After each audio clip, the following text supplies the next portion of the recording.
In the case before the Supreme Court of Barnes versus Felix, the question is not so much what is reasonable, but what evidence can the court consider when it determines reasonableness. The Fourth Amendment prohibits a police officer from using unreasonable force. This court held that unreasonable depends on the totality of circumstances.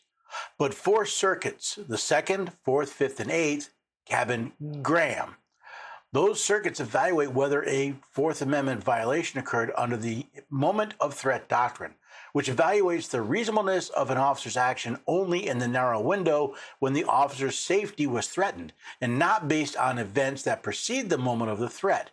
In contrast, 8 circuits, the 1st, 3rd, 6th, 7th, 9th, 10th, 11th, and D.C. circuits, reject the moment of threat doctrine and follow the totality of the circumstances approach, including evaluating the officer's actions leading up to the use of force.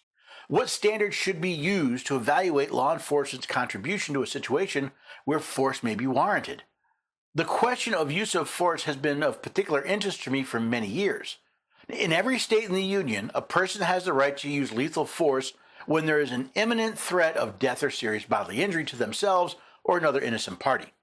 The one exception to that general rule is the person using lethal force cannot have initiated or escalated the situation that led to the threat.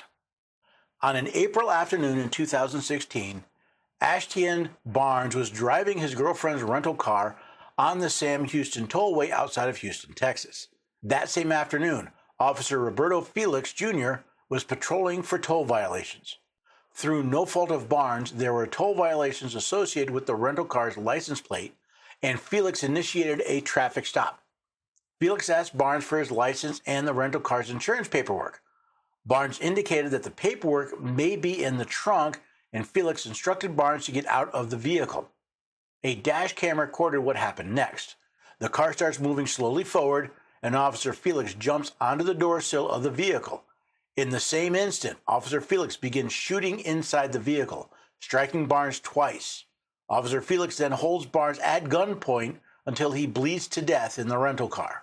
The question before the court is not, was the stop reasonable, or even was the officer's shooting reasonable, but what evidence should the courts look at to establish said reasonableness?